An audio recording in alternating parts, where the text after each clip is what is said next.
Welcome to UO Today. I'm Paul Peppis, Director of the Oregon Humanities Center. My guest today is Caroline Lundquist, Instructor of Philosophy and a participating faculty member in the Prison Education Program at the University of Oregon. In addition, she is an affiliated faculty member in the Clark Honors College and the managing editor of Hypatia, a journal of feminist philosophy. Lundquist also teaches philosophy at Lane Community College. She earned a BA in Interdisciplinary Studies from Southern Oregon University and her MA and PhD in philosophy from the University of Oregon. As a 2022-2023 Oregon Humanities Center Wulf professor, Lundquist revised and taught a course titled Ethics Through Science Fiction as a remote packet course for the incarcerated students in U of O's prison education program. Thanks, Caroline, for coming on the show. It's great to have you with us. Thanks so much for having me. So first, tell us a little bit about your background and what sparked your interest in philosophy and in particular in ethics. Okay, well, my interest in philosophy began before I even knew the word. I think as a child, I've had the pleasure of working with a dear friend and colleague, Paul Bowden, who specializes in philosophy for children. And I've sometimes been able to work with him to engage in philosophy for children in the 4J community, our school district rather. And we both believe that children are intrinsically philosophical. And I think I was a deeply philosophical child. I used to get into all kinds of debates with teachers and family members about things that I now understand to be issues in metaphysics, epistemology, ethics, and at the time I used my limited vocabulary to try to express those. But I really discovered my calling in my very first college class, which I took at a community college at the age of 15. And that first day, the way I always describe it to students is, for the first time in my life, I felt home in the world. Like I had found the thing that my peculiar brain was just meant to do. So it's just been a love story ever since then. So the Wulf course that you're doing as the Wulf professor, it started not as a prison education course, just ethics and science fiction. So tell us, first of all, what brought that course about in its first iteration? Yes, so that course was originally designed for the Clark Honors College. And the way it came about is, well, I was reading a book, one of the books that's used in the current version of the course, which is Philip K. Dick's Do Androids Dream of Electric Sheep, which most people will know is the basis for the film and sequel film Blade Runner. And, you know, I was just thinking about all of the senses in which new technologies are so intertwined in our lives that ways that we're not even fully conscious of yet. And I was thinking about the way science fiction helps us to make sense of all of this entanglement and to start to anticipate the ethical questions that are going to confront us as new technologies emerge. And the basic idea behind the course at that time and now is that there's tremendous value in reading science fiction as philosophy, because it can help us to anticipate and to generate the ethical and ethically significant metaphysical and epistemological and other kinds of questions that will help us to responsibly engage technologies that confront us and to prepare for technologies that are sort of on the horizon and that we imagine are part of a plausible future before they're even with us. So we have time to think through them. So you used the Wulf professorship to transform the course into a remote packet course for the prison education program. So first, tell us a little bit about the prison education program. What is the prison education program? Yes, the prison education program. Well, I think it might surprise people to know that many people who are incarcerated in the U.S. are students and are college students, just as any students we would engage in a college classroom here at the University of Oregon. And some of them are taking classes for personal enrichment, just like some of our students at LCC or the U of O do. Some are working for degrees. And we even have students working at the graduate level. Another thing I think might really surprise people about prison education is that some of the most talented, engaged, passionate, highly educated, articulate students I've ever had live in prisons. And so I was tremendously grateful when I had the opportunity to begin teaching inside, because that's something I'd wanted to do for years since I first heard that prison education existed. I do need to make one minor correction, because originally this redesign of the course was for a packets course.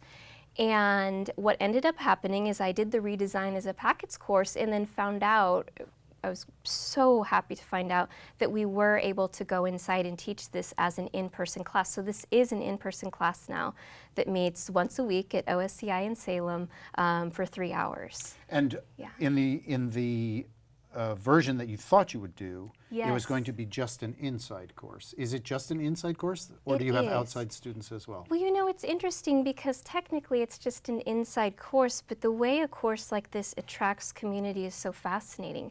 Because just last week, for example, we had a guest come and join us in the class.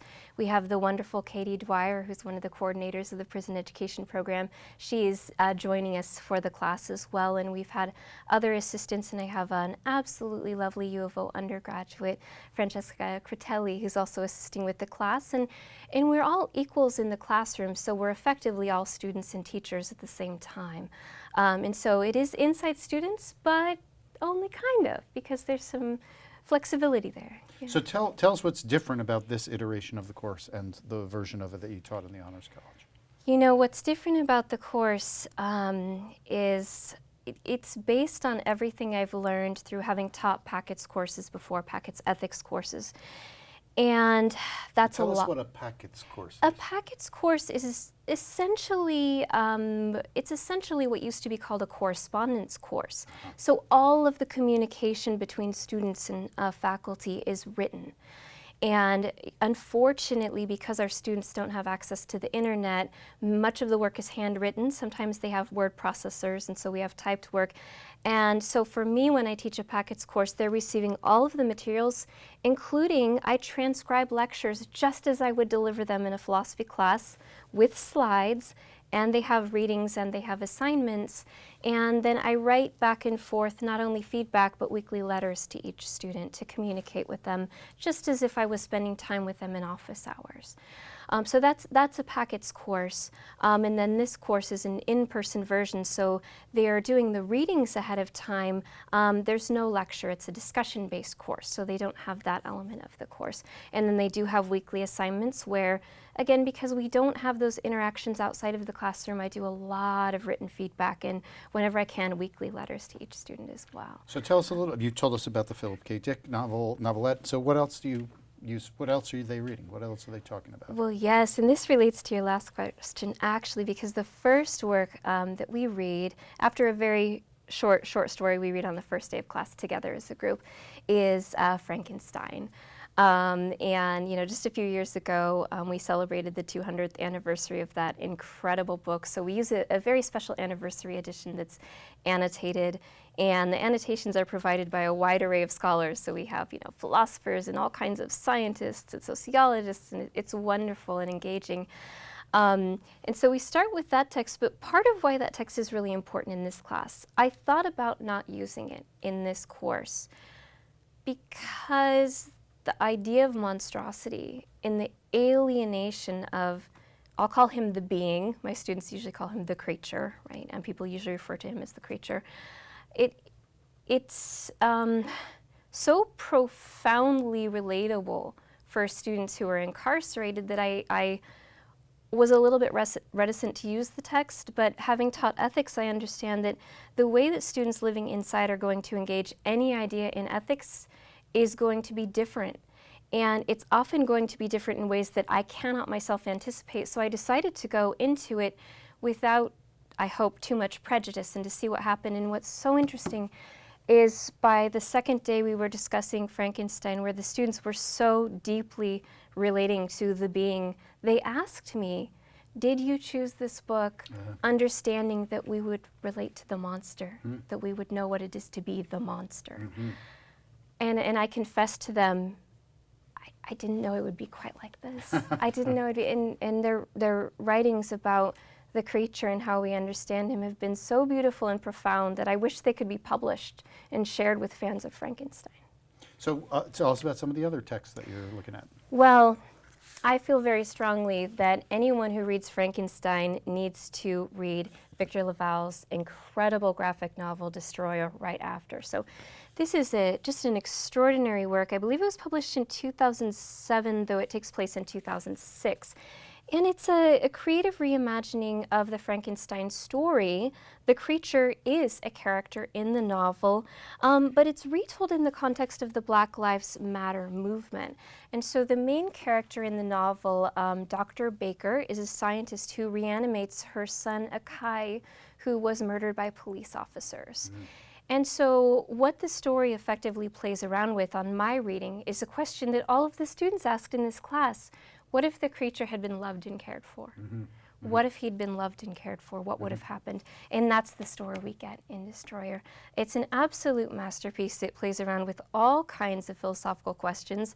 Ayn Rand is a hidden character in the novel, so there's a lot of philosophical content. And then I mentioned we're currently reading Do Androids Dream of Electric Sheep, so we'll be reading the second half of the novel for this week. One of the most philosophical novels I think that has ever been written. And we'll also be reading a short story collection by Ursula Le Guin, who many Oregonians know, but I don't think this work is that well known.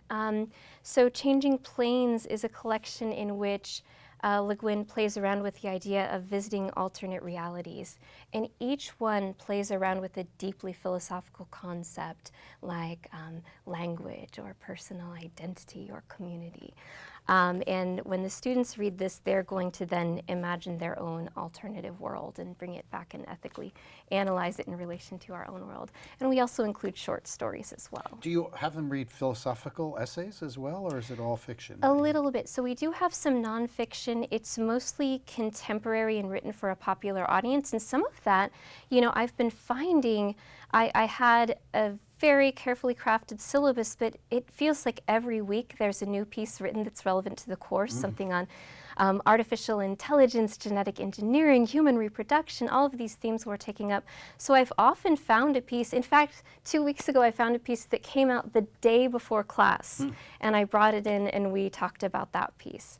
They're not reading conventional philosophy because this isn't a lecture course where they're meant to learn the content. They're meant to do philosophy, although they very often have questions about historical philosophy, and it's fun to answer those and talk about So that. tell us a little bit about the principles you use in the class, inside classroom, to help them do philosophy. How do you make that happen? Well, the first and most important principle is that we are all philosophers, and this is something I believe very deeply. I think it's truer for the students in this class than it is even for many college students, because, you know, philosophia etymologically, it's the love, a very particular kind of love, philia, of wisdom, a particular kind of wisdom, Sophia.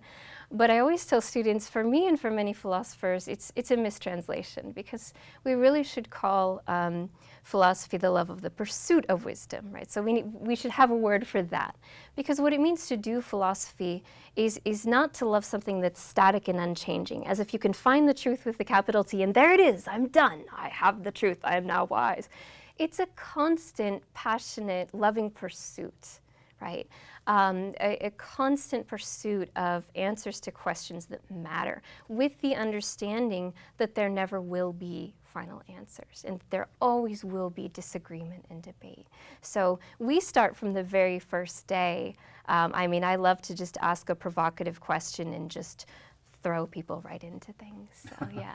So you've taught in the prison education program before. Yes. So tell us about another class that you've taught in that program. So the other course I've taught is my Introductory Ethics course, which I started developing my very first year of graduate school here at the University of Oregon, which would have been, I don't know, 20 some odd years ago. And it's evolved a lot since then, but I still teach it in a similar way, and I don't know other instructors who teach ethics in this way.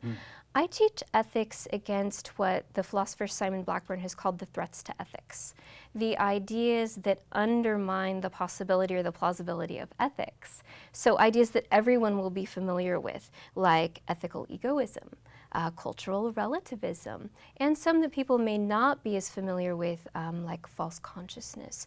And so we begin by reading literature related to those ideas, and then we look at some moral theory, both historical moral theory and contemporary, including feminist moral theory. And then we take up some practical questions and we ask, how can we address these threats in our lives? And so that's a course that I've taught in that way as a packets course. And you've also taught that course in the Honors College as well? I taught a course called The Threats to Ethics specifically, where all we focused on was an array of threats to ethics. That was just a wonderful course. And I've taught existentialist ethics in the Honors College as well. I've taught the Intro Ethics course for the philosophy department here, and I currently teach it at LCC as well.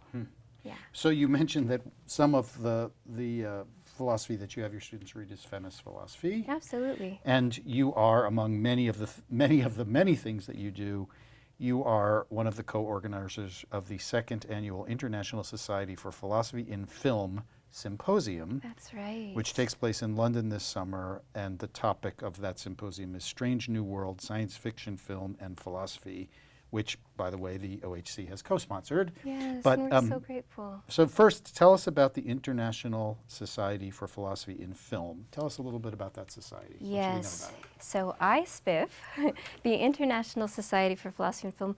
So this is a collaborative project that grew out of some conversations that had started years ago.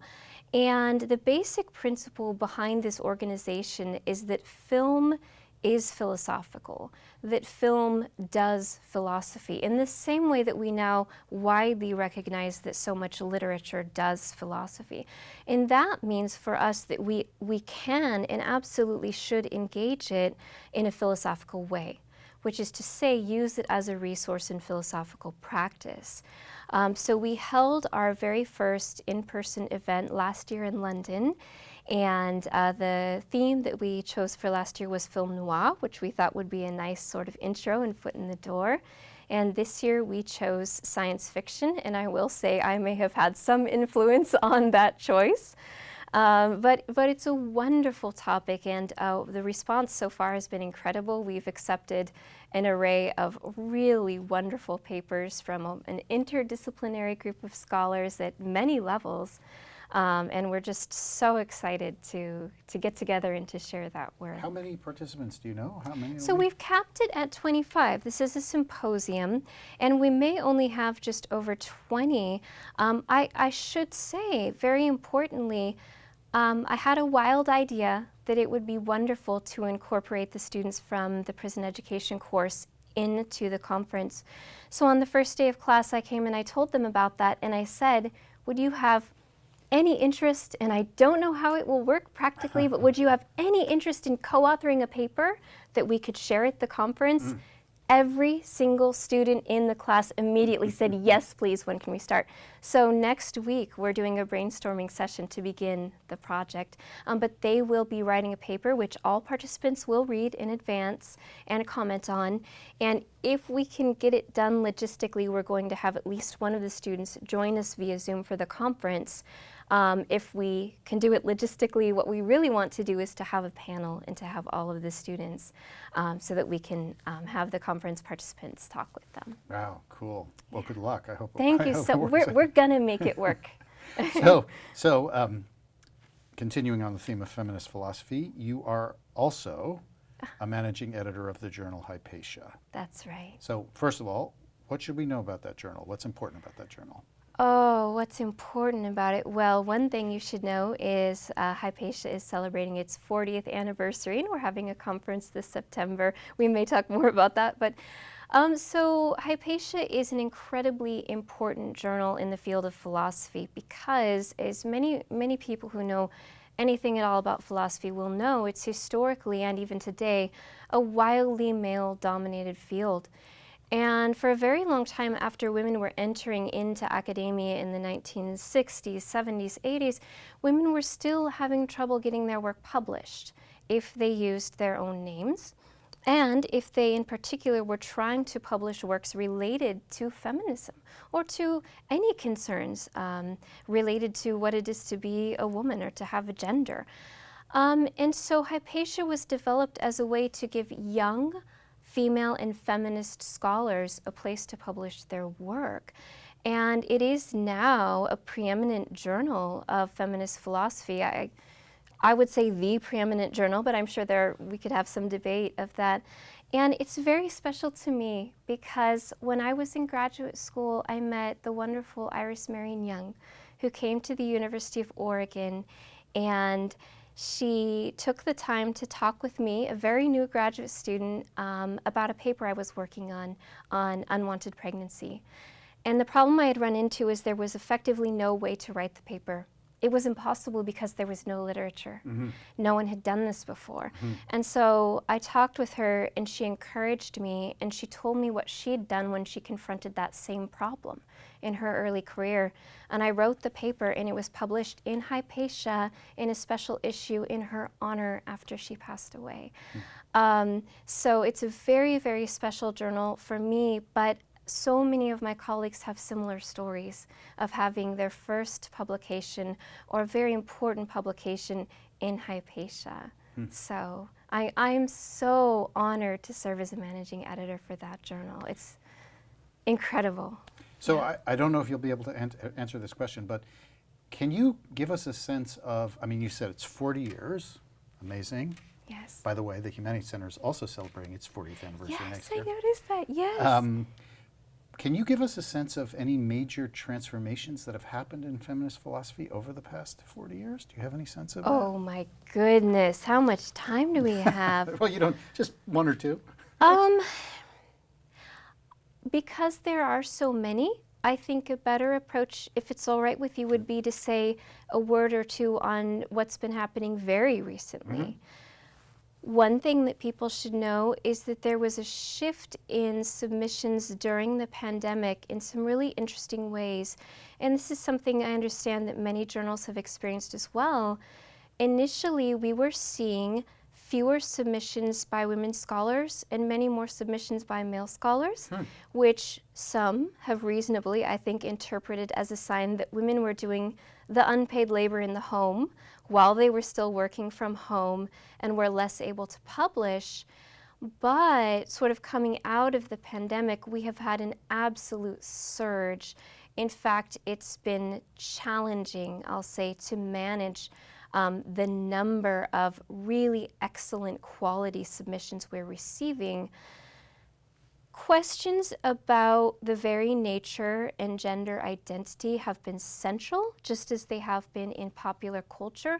And what's been so fascinating to me is to see just the rapidity with which we'll see an idea appear in feminist theory, in the literature, and a year, 2 years later, it is popular culture. And it doesn't just enter into popular culture in a subtle way, it's the new norm. It's the new language. And so we're using all kinds of terms today in discussions about gender and sexuality that I don't think people know come from long-standing conversations in feminist theory. Another really interesting thing that's happening recently that I find quite promising, in fact, I just finished co-authoring the introduction to a cluster on misogyny, the range of misogyny as misogyny is supposedly retreating, how it's finding new forms. We've had many new pieces related to masculinity and the potential for positive forms of masculinity. And by the way, that was the topic of my ISPIF paper last year. Fascinating. Yeah. So, as I mentioned, next year is the 40th anniversary. So the U of O is hosting a conference in honor of the 40th anniversary, Hypatia's Promise, Opening the Archives, Charting Feminist Futures. That's September 6th through the 9th, 2023. And that's also co-sponsored by the OHC. But first of all, What should we know about the conference? What's important about the conference? What's unique about that conference? Oh, it's going to be incredible. Well, first of all, we have so many wonderful feminist theorists coming, and it's an interdisciplinary group, which is very important and part of Hypatia's character. So even though the focus is on philosophical work, not everyone attending will specialize in philosophy, and that will really enrich the diversity of the conference. It's also important, and this is something Hypatia has always emphasized, that we have faculty at many different levels. So we have everyone from first-year faculty members to well-established, well-known scholars. We also have many graduate students participating. And something I've really been an advocate for, though it's difficult to do at an event that happens before the academic school year begins, is I've really advocated for having undergraduates come and attend. So we'll have a very diverse group, and we are going to have presentations by scholars from around the world on a variety of topics related to feminist philosophy and feminist theory. And it's going to be a celebration because this is such a wonderful achievement to notice the moment in time we're in where we can look back on everything that feminist theorists have done in the past and all of the new avenues that have been opened up and that we're looking at right now. So tell us about the part of it, which is the opening of the archives. What's happening there? This is incredible. So the Hypatia Archives are housed at the University of Oregon, and Kamisha Russell, who is here at the University of Oregon and is also part of the Hypatia team, has done just an incredible amount of work and collaborated with our wonderful librarians to make that happen. So we are going to be showing parts of the Hypatia Archive, and we're still curating that collection in the sense that we're still deciding what specifically to show people. In fact, just last week I was going through our, emails from 20 years ago and finding new information about how Hypatia began, and we have some wonderful original correspondences when the idea for the journal was first emerging, and of course we have some beautiful pieces that scholars wrote that became just so important in the literature that they then built careers on that we'll be sharing as well. So we just have a couple of minutes left. This will be Yes. my last question. Sure. Are you working on any of your own philosophical work at this moment? I am. Can you tell us about it? Thank you for asking. So I wrote my dissertation on kindness, and on kindness as a response to the problem of moral luck, which is sort of another way of thinking about human finitude and the fact that we're not self-created beings, we're deeply interdependent beings. And when I wrote my dissertation, which is 300 and some odd pages long, I wrote it as a book. And at the time my intention was just to leave it, and it was done. It was everything I thought it should be, and I was happy enough with it. I've never been able to stop caring about kindness. It remains for me the most important idea in all of ethics. And so what I've been doing for the last several years is writing essays on kindness. A few of them relate very loosely to the dissertation, but most of them have gone far beyond that. So for example, there are some pieces in feminist theory. I'm writing one for the conference, actually for the ISPIF conference, on kindness and the multiverse, the concept of the multiverse. And so what I would like to do next year, I'm actually cutting back a little bit on work because, as has perhaps become clear, I have too many jobs. And so I've decided to cut back on work a little bit next year to focus on writing. And my hope is I do have a book proposal already ready to go, and I've had some contact with the press. And my hope is just to focus on that kindness project, as well as a couple of other articles and book chapters that I'm working on. Well, Caroline, good luck with those efforts. Thank you so much. Good luck with the conference in London. Good luck with the conference at Yes. U of O, and good luck with your teaching in the prison and out. Thank you so much. It's been great appreciate talking to it. you. You too. Thank you. I've been speaking with Caroline Lundquist, Instructor of Philosophy at the University of Oregon. As a 2022-2023 Oregon Humanities Center Wulf Professor, Lundquist revised and taught a course titled Ethics Through Science Fiction for incarcerated students in UO's prison education program. Thanks so much for watching.